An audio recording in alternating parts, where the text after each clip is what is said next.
Guys, আসসালামু আলাইকুম। সবাই কেমন আছেন? আলহামদুলিল্লাহ, আমিও ভালো আছি। এই যে মুরগির মাংস ছিল বাসি, ওগুলা জুড়া ভাজি করলাম ছিঁড়ে।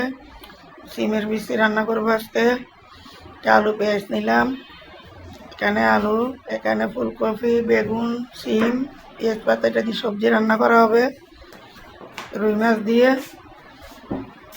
এই যে এখানে মাছ ভিজিয়ে রাখছি, তো এটা দিয়ে কিছু দিয়ে সবজি রান্না করব, আর কিছুটা দিয়ে সিমের বিচি রান্না করব।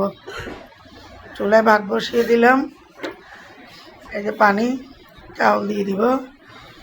তো এই যে আমার কাটাকুটি শেষ। এখানে ধনিয়া পাতা, এখানে পেঁয়াজ, টমেটো, কাঁচামরিচ, আবার এখানে সবজি। এখন এক এক করে রান্না বসাই দিব।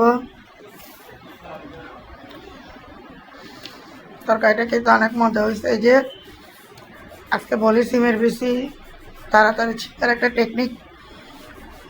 পানি গরম করে ভালো করে ফুটান্ত গরম পানি ঢেলে দিবেন, 10 মিনিটে বিচি ছিল হয়ে যাবে।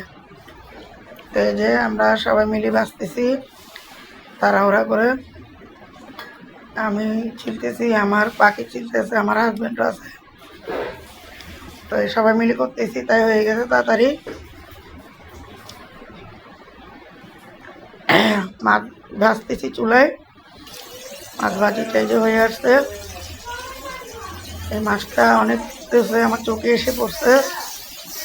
এই যে দেখেন আগুন ধরে যাচ্ছে। তাওয়াতে ভাজতেছি, আমার পাইপিং খালি নেই, তাওয়াতে ভাজতেছি। এটা অনেস্টিকের তাওয়া। এই যে সবজি, এই বেগুনটা আলুটা দিব যে সিমের বিচির সাথে, ওটা আলাদা রাখছি।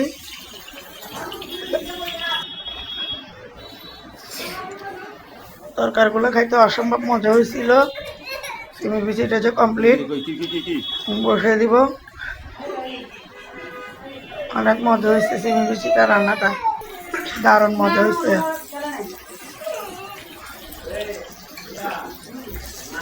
যেমন মাছ ভাজা হয়ে গেছে, একটা একটা করে নিয়ে ফেলতেছি।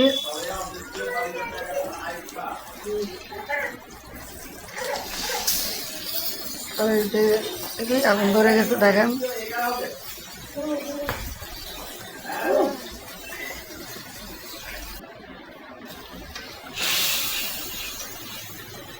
এখানে বেগুনটা বসিয়ে দিচ্ছি, বেগুনটা সবজিটা হয়ে যাবে। সবজিটা রান্না করতে সবজির মশলাটা কষিয়ে নিচ্ছি ভালো করে। আমার অনেক ঠান্ডা লাগছে, মানে কথা বলতে অনেক কষ্ট হচ্ছে। বয়সটা বসে গেছে, বয়স ভালো করে দিতে পারতেছি না। আজকে প্রায় 15 দিন। অনেক ঠান্ডা, বাসার সবাইরই একই অবস্থা, ঠান্ডা লেগে আছে। আমার ভয়েসগুলো মনে হয় ক্লিয়ার আসতেছে না গাইস, ভুল টুটি হয়ে থাকলে ক্ষমা করে দিবেন। বয়সটা অনেক কষ্ট হচ্ছে দিতে। এই যে আমার এখানে সবজির মশলাটা কষানো হয়ে গেছে, সবজিটা দিয়ে দিব।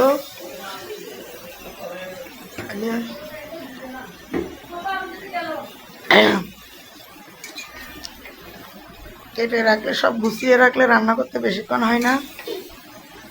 আজকে আমার রান্না করতে করতে এমনিতে অনেক লেট হয়ে গেছে, প্রায় 3টা বেজে গেছে। যেটুকু পারছি আপনাদের সাথে শেয়ার করছি। ভিডিওগুলো এমনিতে অনেক লম্বা হয়ে যাচ্ছে, এত লম্বা করলো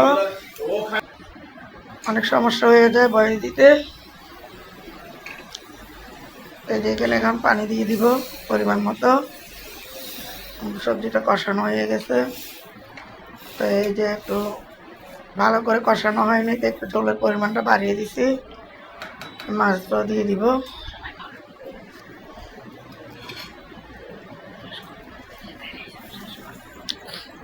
তো এই যে মাছ দিয়ে দিব এখন। মাছ অর্ধেক মাছ এখানে দিব, আর অর্ধেক মাছ দিয়ে সিমের বিচি রান্না করব। অনেকগুলো রুই মাছ এখানে ভাজি করে নেওয়া হয়েছে। আমরা মানুষ কম, অনেক তরকারি রান্না করি, তাই অনেক তরকারি খাওয়া যায়। আমার ঠান্ডার জন্য বয়স দিতে অনেক কষ্ট হচ্ছে। তো এই যে আমার তরকারিটা আর 2 মিনিট রাখবো, কমপ্লিট। এই যে তরকারি হয়ে গেছে, নামিয়ে ফেলবো। এখন সিমের বিচিটা বসিয়ে দিলাম। এই যে সিমের বিচির সিমের বিচির জন্য আগের থেকেই সব মশলা আমি বাটিতে নিয়ে নিছি, ওগুলো আপনাকে দেখাই নিয়ে যে এখানে সব এখন দিয়ে দিব।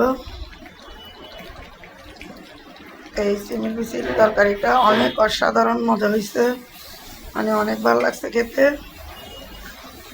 এই যে দেখেন মশলাটা ভালো করে কষিয়ে নিব, একটু পানিও দিয়ে দিব, নাহলে পুড়ে যাবে।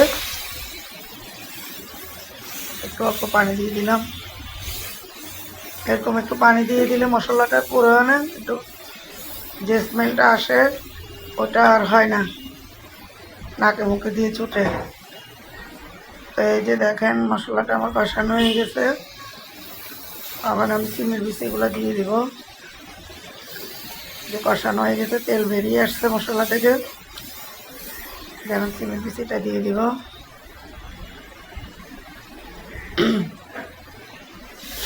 এখানে একা হাতে ভিডিও করা, একা হাতে রান্না করা অনেক কষ্ট হয়ে যায়। আমার তো কোনো স্ট্যান্ড নাই, আমি হাতে মোবাইল রেখে ভিডিও করি। আপনারা আমার চ্যানেলটা লাইক কমেন্ট শেয়ার সাবস্ক্রাইব করেন না, আমার চ্যানেলের পাশে আপনারা থাকেন না, অনেক কষ্ট লাগে। আপনারা যদি পাশে না থাকেন, একটা লাইক শেয়ার আপনাদের ভালোবাসায় চ্যানেলটা আমার আগায় দিতে পারে। আপনাদের কোনো কমেন্টও নাই, কিছু নাই, অনেক কষ্ট লাগে। কী করবো, এই জন্য ভিডিও করতে মন চায় না। এই যে আমি এখন কাঁচামরিচ টমেটো দিয়ে দিলাম। এই যে এখন ঝোলের পানিটাও দিয়ে দিব।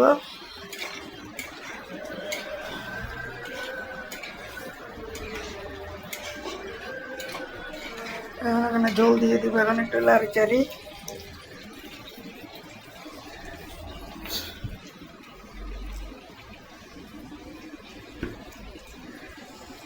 এই যে আমি একটু গরম পানি দিব চিনি বিচিতে, পানিটা ব্লক আসে গেছে। এই যে এখন ঢালি দিব। এই যে একটু গরম পানি দিলে তরকারিতে, আসলে ফুটান্ত গরম পানি দিলে ভালো, যে কোনো তরকারিতে তরকারির স্বাদটা বেরিয়ে আসে ভালো করে। এই যে আমি মাছটাও দিয়ে দিলাম। তো সবাই ভালো থাকবেন, সুস্থ থাকবেন, আমাদের জন্য দোয়া করবেন। আমি অনেক অসুস্থ, কথা বলতে অনেক কষ্ট হচ্ছে, ভয়েস দিতে, ভয়েসগুলো বেজে বেজে আসতেছে। তো আমার মতো সবাই ভালো থাকবেন, সুস্থ থাকবেন। আল্লাহ হাফেজ।